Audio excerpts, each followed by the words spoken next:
Verdade. Que tem algo estranho nesse caso, isso tem, e nós ainda iremos descobrir.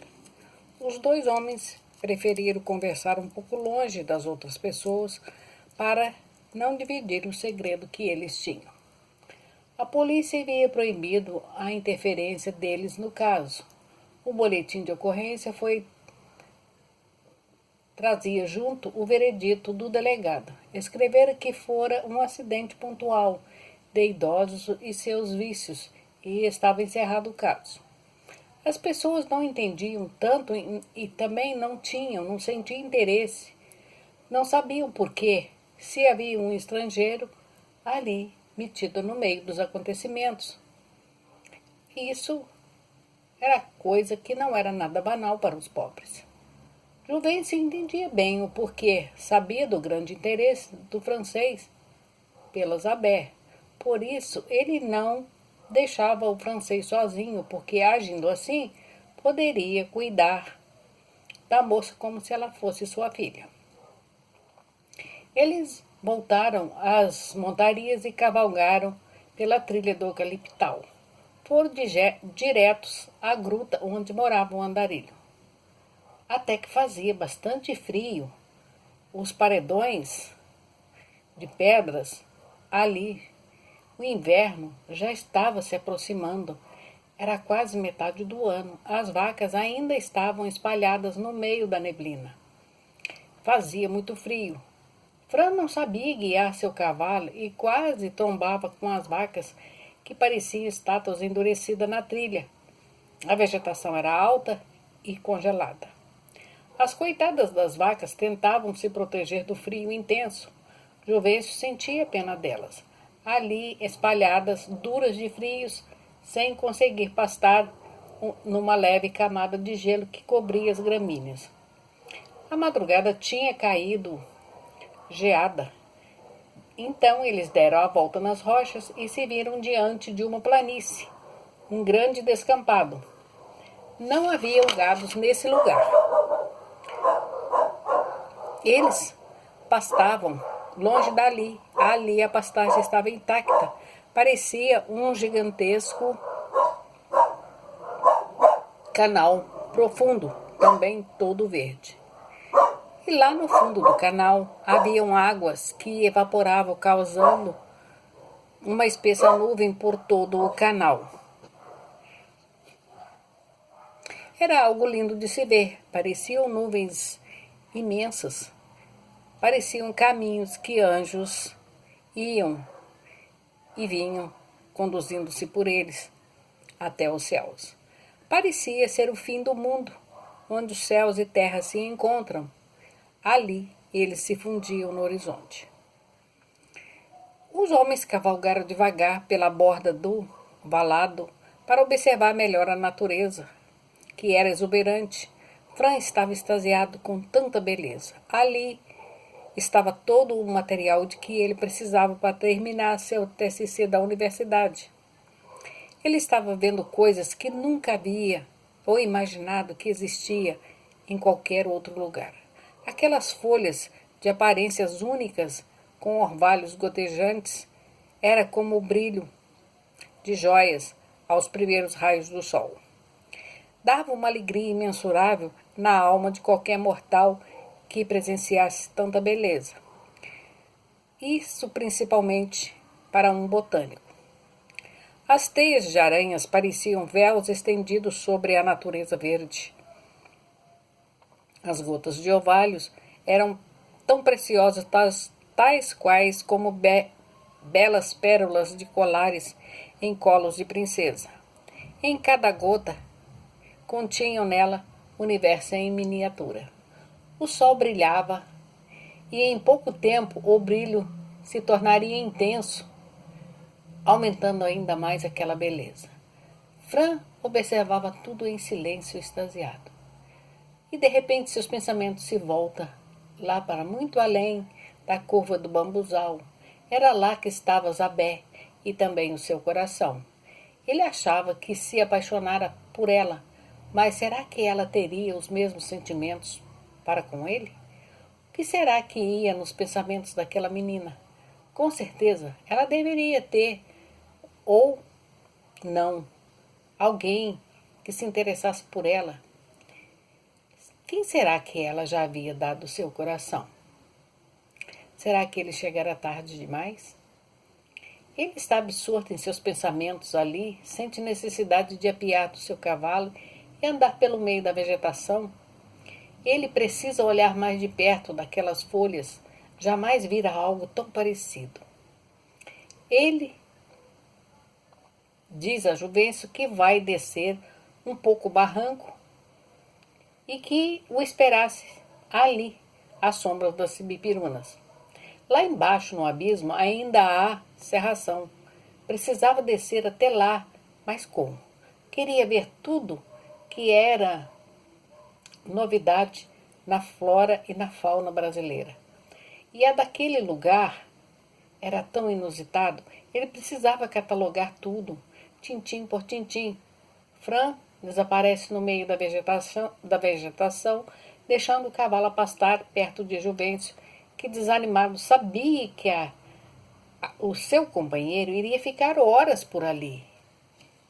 Ali tinha um campo aberto de pesquisas e não havia nada o que fazer. Então ele resolveu apiar e se sentar na relva densa e fresca, se encostando no tronco mais próximo. Iria tirar um cochilo ali. Juvencio fez seu cigarro de palha e se pôs a fumar à espera de Fran. Passando os minutos, o tempo.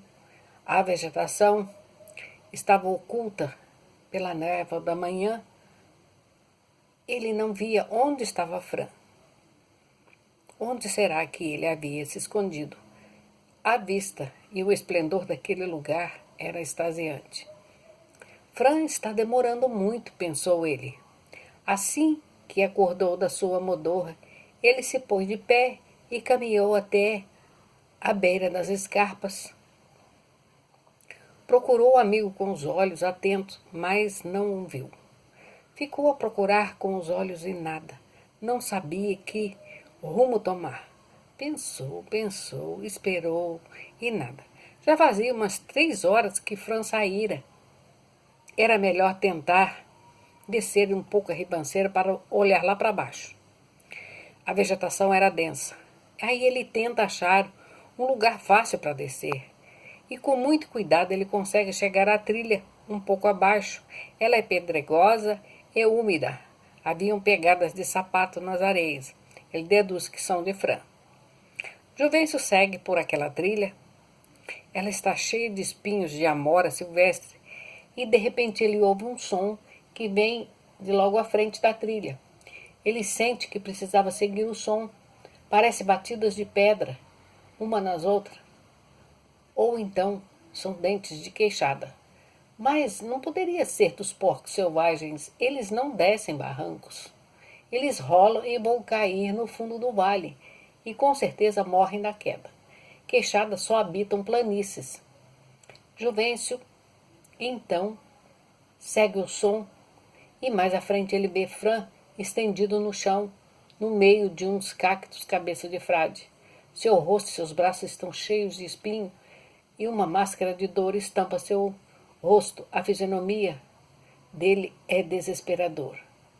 E ele diz: tire-me daqui. Acho que eu quebrei algum osso. Não sei se a perna ou se o pé. As roupas de Fran estavam esfoladas, com pequenos rasgos nos joelhos e sangravam. As mãos também tinham escoriações, espinhos e sangue. Juvencio pergunta: o que te aconteceu? Como foi parar aí em cima desse monte de cactos? Ora, eu caí, diz Fran fazendo caretas de dor. Você caiu? Como? Mas você tinha logo que escolher para cair em cima desse monte de espinho? Cara, eu não escolhi. Eu rolei pelo barranco, assim meio de lado, desviando das árvores, e parei aqui. Fran então estende as mãos para Juvencio o ajudar. E diz: ajuda-me a sair desses espinhos. Mas Juvencio não consegue. E Fran não fica de pé. Seus pés estão inchados.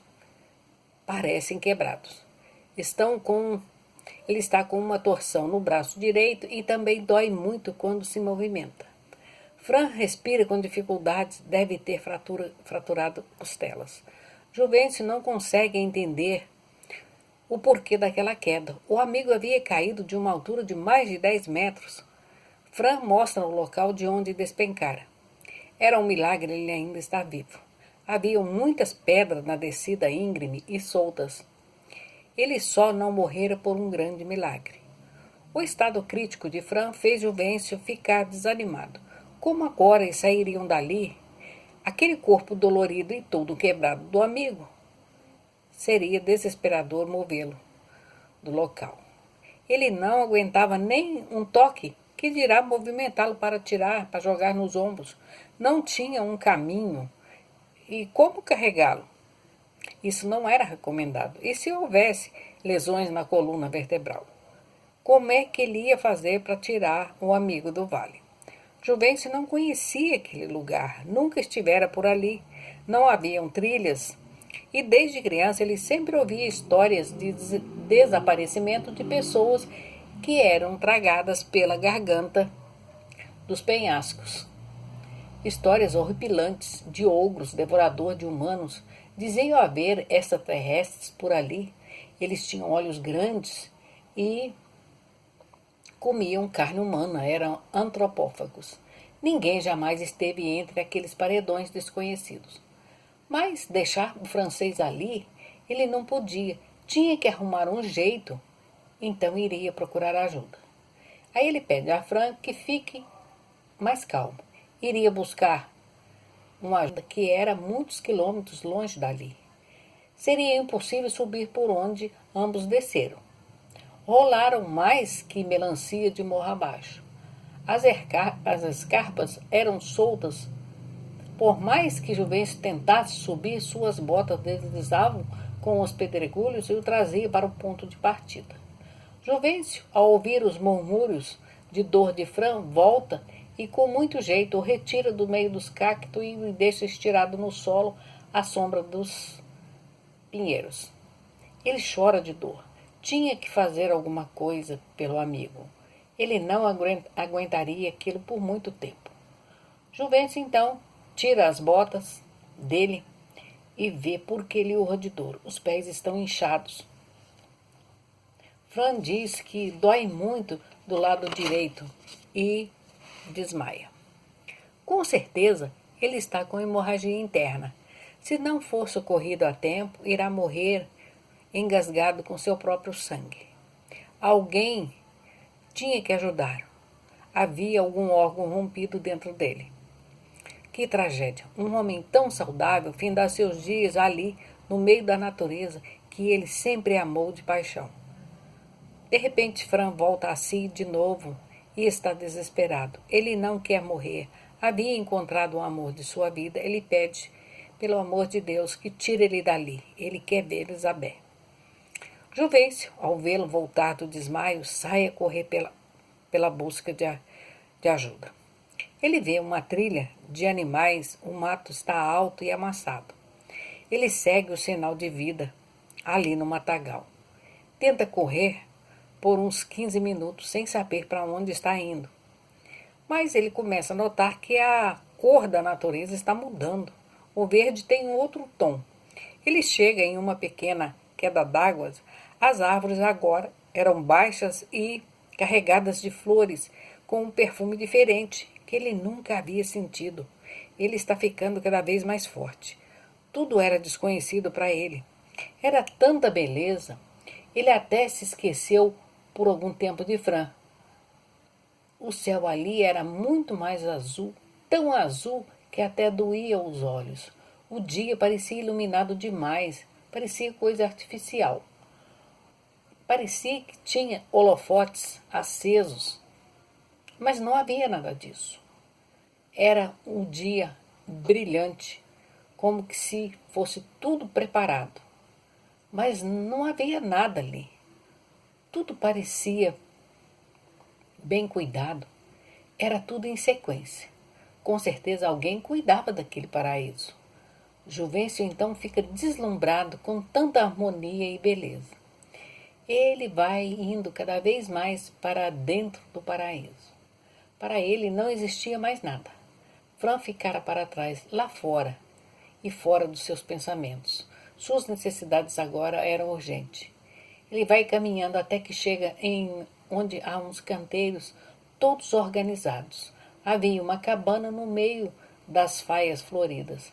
Um fio de fumaça saía por uma chaminé. O estômago dele roncou de fome ao sentir o perfume da comida caseira sendo preparada.